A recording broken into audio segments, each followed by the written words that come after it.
First learning objective today, being able to write your own linear inequality.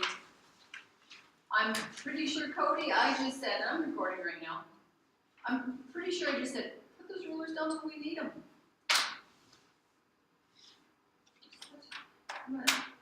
I see your parents are, I just need to email and be like, hey, put this on your kids' Christmases. They like to play with rulers. Yeah. Okay, so write and graph a linear inequality in two variables. The royalties for a high school play. Royalties? What in the world are they talking about? A king and a queen? The royalties for a high school play are $400. What do they mean by that? You know, sometimes when we're solving these word problems, we gotta even have an understanding of what we're working with. So is there a king and queen that they're, you know, paying $400 for, or what's the deal here? Right? Yeah, the amount they have to pay for the play to be able to use it. It's like, you know, it's like copyright. Somebody produced that, they're the ones who wrote it, and for other people to get to use it, you pay a royalty fee. They get to sell, basically, their play or movie or whatever it is. So, the royalties for this high school play are $400. Tickets to the play sell for $5 for students and $8 for adults. Now we know that when we go to a play, typically they're not free, right? We have to pay to get in. Okay. So how much is it if you're going to go? $5. How much is it if I'm going to go? $8. Okay. What are the possible combinations of ticket sales needed to pay the royalties? Well, do you suppose they just want to pay the royalties, or do you suppose they'd be happy if they also made some money? Yeah, if they made some extra money, wouldn't that be kind of nice? Typically, they don't just say, okay, this is how many people we need to pay our royalties, to pay our expenses, and then the rest of you, we're just going to turn you away. We don't want your money. We don't want you to buy a ticket. That's what we do we? But we want to make sure we at least cover our expenses. So we've got to decide what are the unknowns in this. We have two variables. What are the two unknowns that we could use we use X and Y for to represent in this situation? We know the royalties are $400. We know how much it's going to cost a student to get in. We know how much it's going to cost an adult to get in. We know they want to make at least $400, right? So what don't we know? Noah? How many students and how many adults are going to show up? Yeah. We need to know how many student tickets and how many adult tickets. So which one should be X? Adult tickets. Okay, so the adult tickets should be X. And okay, let X be the number of adult tickets.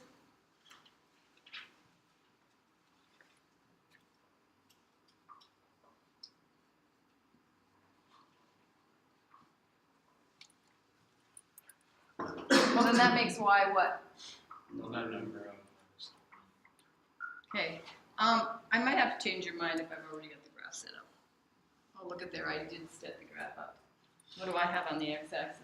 Adults. So we're going to change X to students, and Y is going to be our adults, okay? I already chose it for us, it looks like. You could have had a sneak peek at what X and Y should represent. So I think it's easier to change it here than it is on my graph. The number of student tickets, Y is going to be the number of adult tickets.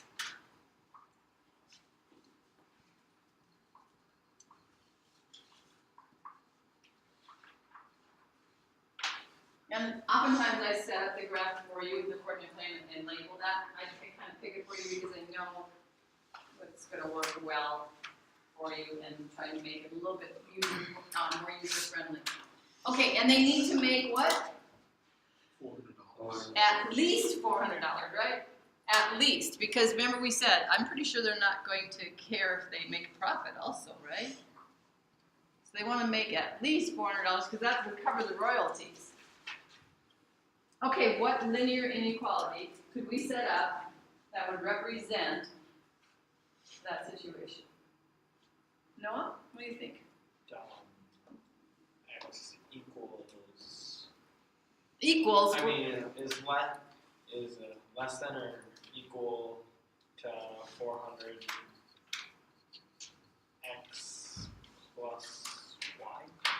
Okay, I'm just going to talk through this. Okay, this is what he says. So Noah's saying that the number of student tickets has to be less than $400 per student ticket taken in. That's how much money they would take in student tickets, and it appears that the student tickets are going to sell for $400 in this. And plus Y, the amount of money they're going to take in for adult tickets, and they're only $1. I'm going to this play. It's only $1. So number of tickets, first of all, number of tickets, money, possibly money, we could also represent tickets, but do these add up to the same, are they the same thing? No? Oh, you want to fix, I'm going to give Noah a chance to fix it here. Go ahead. 400 is less than or greater to X. Oh, I got to have one or the other. I can't have both. I don't know how to write that one. The one It is less than or greater to. I'm just trying to get our language cleaned up because you're not the only one who thinks that way. Trust me. The one you used before. The one I used. The first symbol I said. Okay, so we're going to go 400. 400 is less than or equal to X plus Y. Okay, so now he's saying $400 is got to be smaller than or equal to, either this could be number of tickets plus number of tickets, or it could be that each ticket is selling for $1. $1 a ticket for a student, $1 a ticket, or $1 a ticket for an adult. So now we got money from adults. Students added to money from adults should be money. So I'm getting the money part all jives, but do we agree that the student tickets are selling for $1 and that the adult tickets are selling for $1? Oh, I got this now. I got this. Go times the charm. 3 times and you're out. You get that. 3 strikes, you're out. Okay? I'm letting you go. Try it. 400 is less than or equal to 5x plus 8y.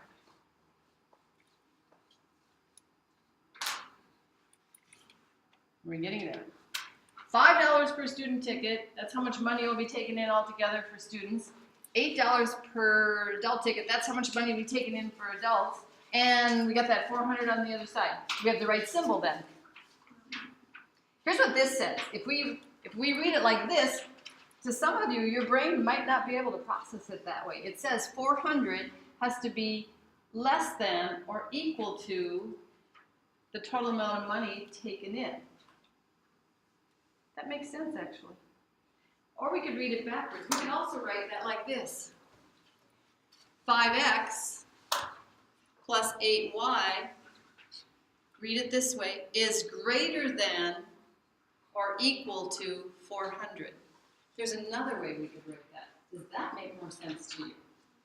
The amount of money taken in for student tickets plus the amount of money taken in for adult tickets, add that together, it has to be at least $400. Equal to 400 or more than. Does that make sense?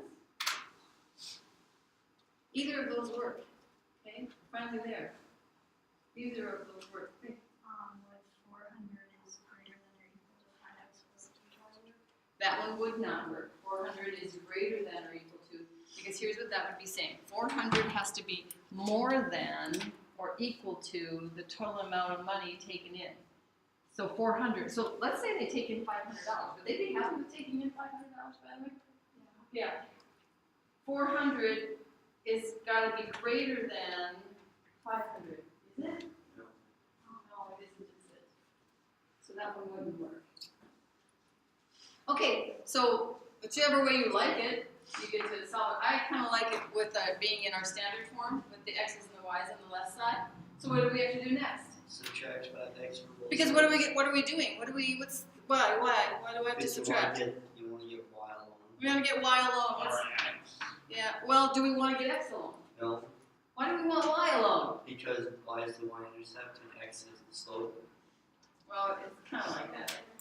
We're putting it into what kind of form?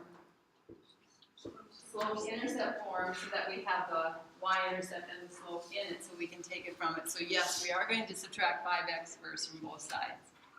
So let's get busy.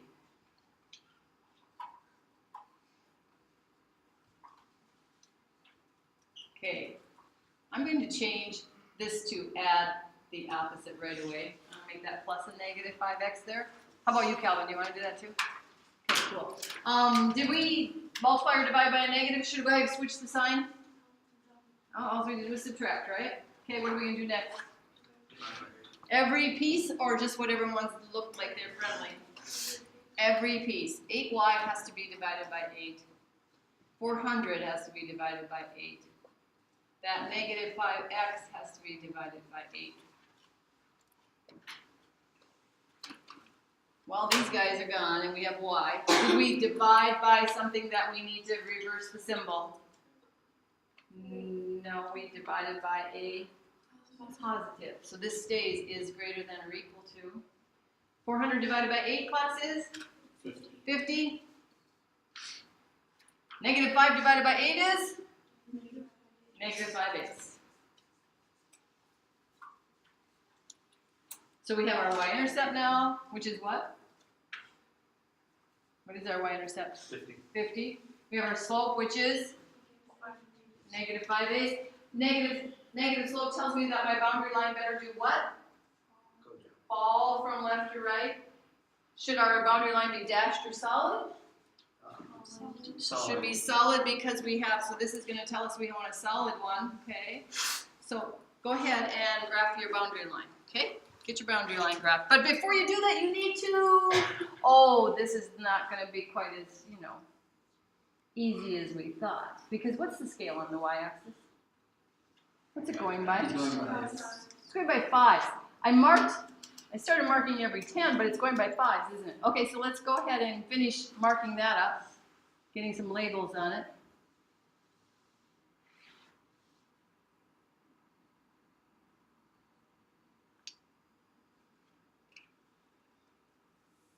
What's the x-axis going by?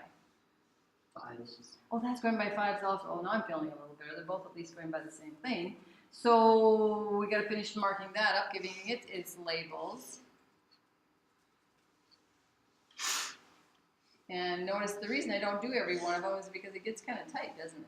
All those numbers being labeled. Okay, now we're going to go up to 50 on the y-axis and put our first point. And then we have a negative 5a slope. Okay. So if we go down 5, we go over almost all the way to the 10. Okay. So go down one box, going down one box on the y, and then going over at least 2. So you're saying when we go down one box, one grid line, we're going down 5? Yep. Okay. And then if we want to go over 8, we can only go over one grid line and then Like a quarter. like a quarter? Or 3/4 of it. Almost 3/4 of the way. Do you really want to do it that way? So can Me we just go either. over the 10? Me neither. So remember when we have a slope and our scales are going by 1s? Remember what we did last year? We Right. renamed our slope. How about we multiply both of them by 5? Since the scale is 5, could we do that? So we're going to rename it then as negative what? Negative 10. 5 times 5 is 25. 25. 8 Over times 40. 5 is 40. Wouldn't that be friendlier? Because now we'll go from there, we're going to go down 25, which is really 5 grid lines.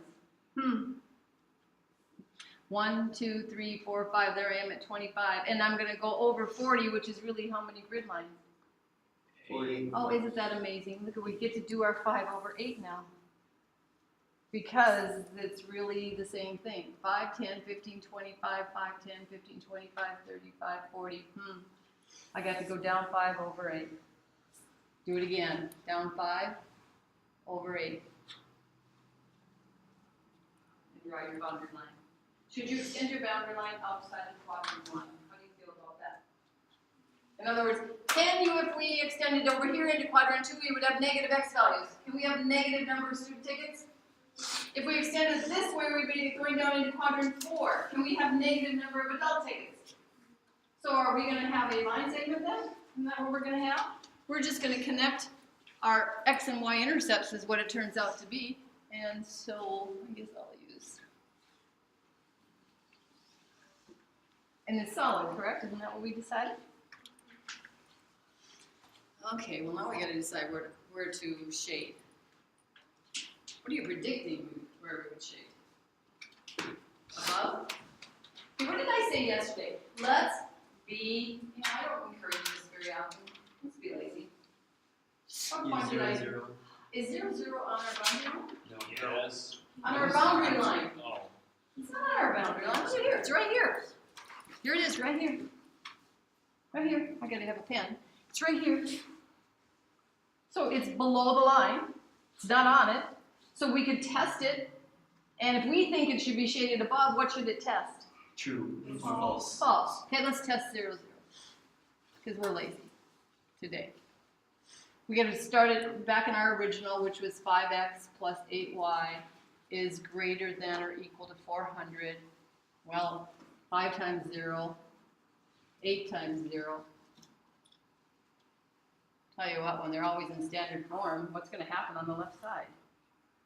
What are you going to get when you're using the origin to test it? 0 times x is?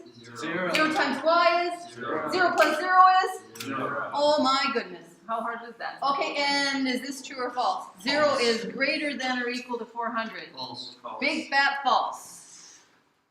So it should not be in the shaded region. So where are we going to shade? Oh. We're going to shade up here. Aren't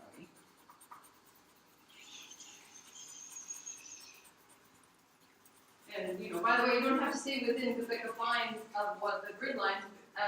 You can't be afraid to go outside of them because this goes on forever and ever and ever.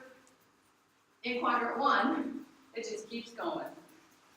So the confines are just the boundary line, the y-axis from 50 on up, the x-axis from 80 on over, and the y-axis you can't go below 0. It's not. Okay, well that shows our solution. Now we're going to answer some questions. Give a possible combination that you think would only cover the royalties. Or in other words, they would only take in how much money? $400. Where do you think those points are at? That only would take in exactly $400. 90 and 100. What did you say, Julia? On the boundary line? Julia thinks maybe on the boundary line. I wonder if I didn't say something like that yesterday. If you test a point on the boundary line, we're really testing the equal to part. Isn't that what we want right now? The equal to part? So let's test the point on the boundary line. Pick one. Which one? 40, 30. Okay, let's go to the 40, 30, the one kind of, it's 40, 25, isn't it? Yeah. Okay, 40, 25.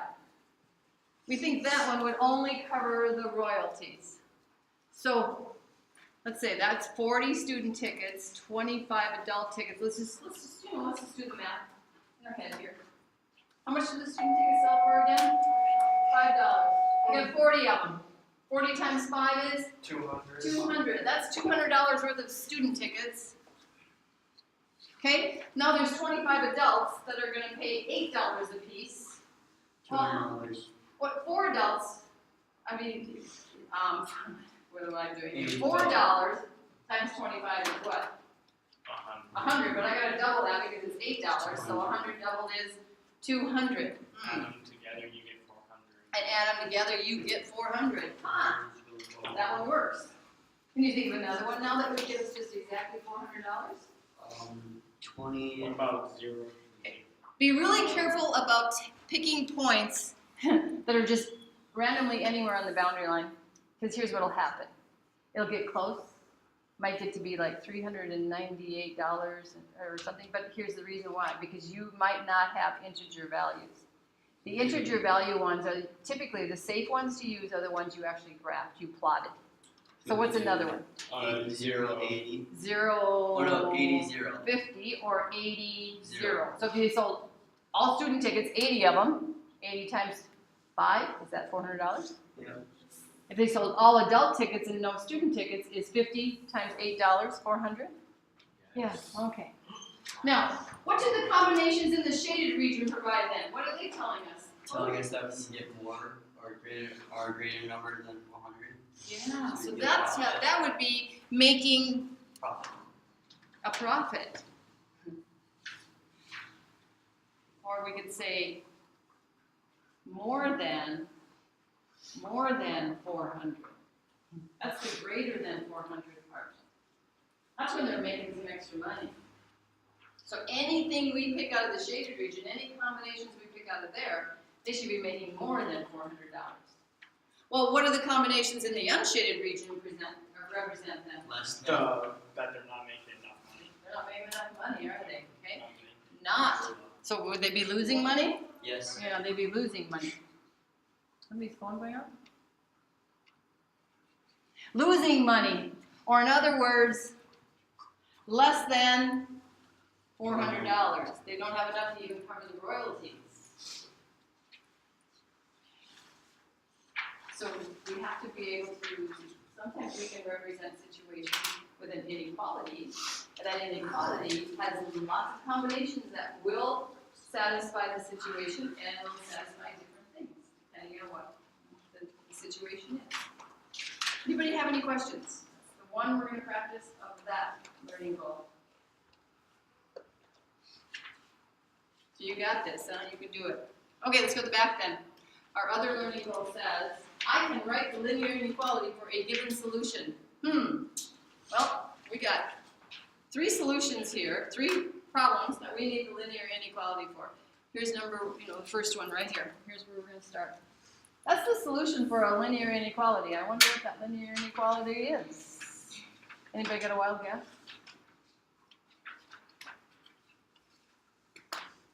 Well, how do we make the boundary line? How do we decide what the boundary line should be? If it has an equal to bar underneath the integer or the inequality, or if it's blank. Okay, so that helps us decide if it should be dashed or solid, right? Okay. What helps us decide the location of it? The M. The M and the B. B, right? Okay, so find the M and the B for that line. Go ahead. Put points on, do whatever you gotta do to figure out what's the M and the B for that boundary line and identify it.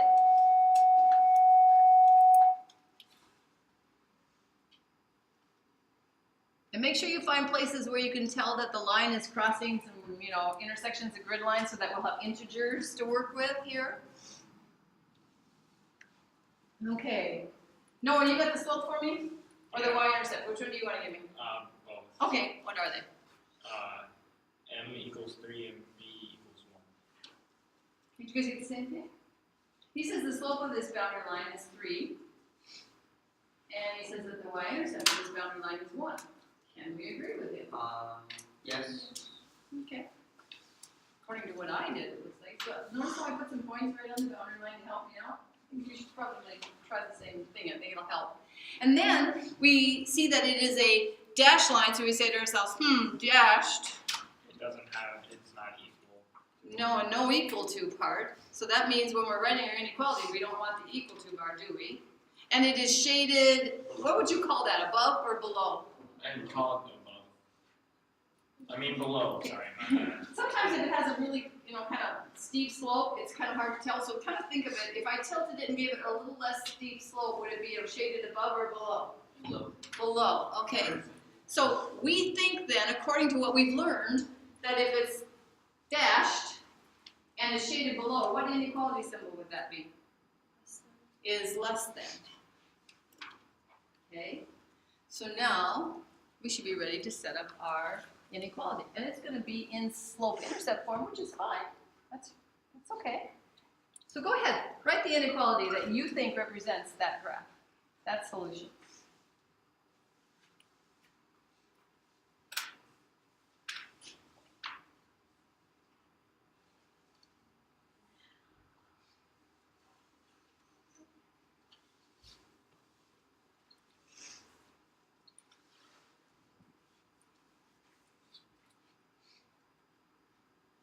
I have mine. When you're done with yours, let's see if you agree or if you want to challenge me.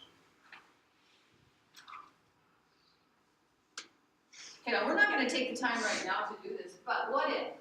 Okay, so this is, tomorrow you come back in here and I'm like, okay, 20-point quiz happening today.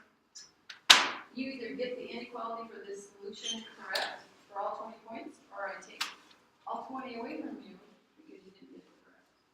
But you want to be sure you had a good one? Yes. Yeah. I So agree. how could you make sure? How could we make sure that we had a good one? Cody? Just a point on the graph. Test a point. Okay, so Not on the line. not on the line. 0, 0. 0, 0. Okay, so if we tested 0, 0 on this one, should it test true or false in our inequality? Test true. Should test true. Okay, so that would verify the what? If it, that it's shaded on It's the right shaded side. on the right side. So we've tested the shading. Do you think we need to test something else? The line itself. Oh, how about the line itself? We gotta make sure we have a good representation of the boundary line.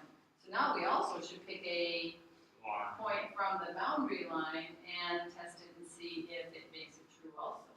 Okay? So we would need to do a kind of like a double test on it. We're going to make sure, if you want all 20 points for that quiz, because you're like, wait a minute, I did one little thing wrong. I'm like, I'm sorry. It cost you all 20 points. You would want to make sure you got it right. Okay, go ahead, try the next one on your own.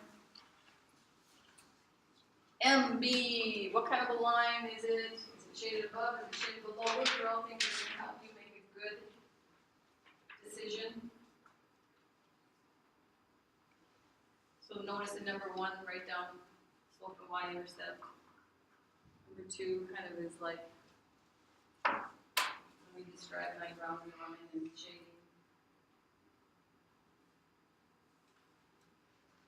Cody, you done? Come on up and do it for me. Okay, thank you. Both of them are just the one. What do you mean? No, just the one, Mr. Workout Cat, just the one.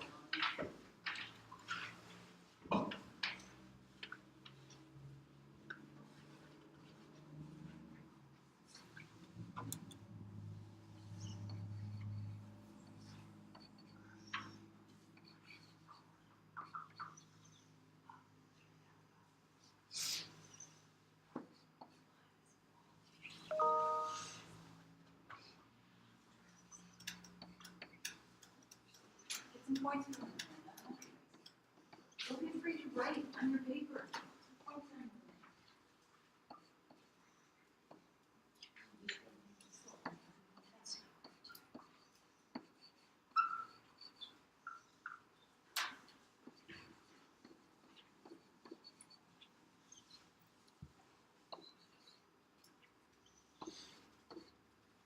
Yeah, you wrote it. Oh, there it is.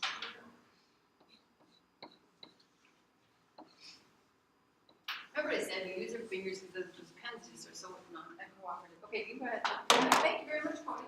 We're going to see if we agree with you or not. So, Cody, let's just make sure I'm reading this right because I don't want you to, be challenged if you shouldn't be. You say that the slope of this boundary line is 3 halves. Yes. Okay? Do we agree with him? Or no, negative 3 halves, my bad. Negative 3 halves. Because what? If Because it's falling from left to It's right. falling from left to right. It can't be a positive slope. I caught that in a few papers going around like, wait a minute, how can we have a positive slope? Our line is falling. So do we agree with the rise over run though? It's negative. Do we agree that it's rising 3, running 2? Okay. So negative 3 halves, he says, is the slope. And I'm thinking that, if I'm gonna just see if that works out. Yeah, looks like I'm feeling kind of confident about that. It says the y-intercept is 4. Do we agree with that? Yep, that's this one right here where it's crossing the y-axis. It's a solid line. I think we can agree on that. It is shaded below, he says. Do you say this is below or did you say this is above? Okay, so again, remember when it seems kind of steep, can we just like keep it a negative slope and just turn it a little bit and say, you know what, not quite so steep, I can see that it's underneath it, right? It is below. Okay, so then y is less than or equal to, so the is less than is because of below. The equal to is because why? This part, right? The solid line part. Okay. We got to make this negative 3 halves x plus 4. I think it works. There we go. There's what we think is our linear inequality. Okay, one more try. Give it another, good old party try here.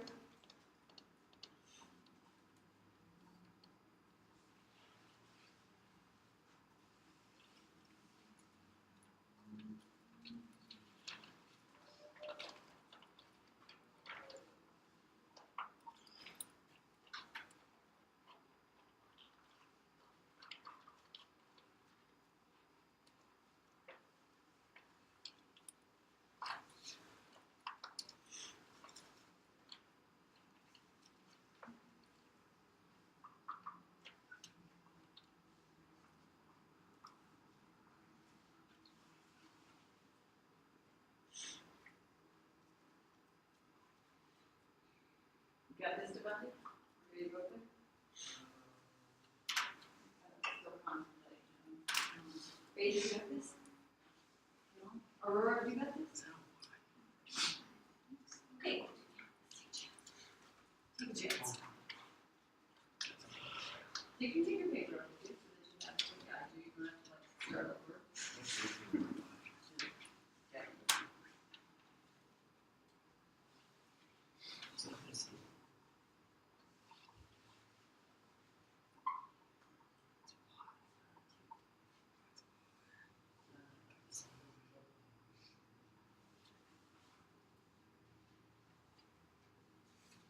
So by the way, all this stuff that we're doing right here, this is all going to be support. I mean, this is the kind of support you need to support your linear inequalities that you're saying the graph is representing the solution.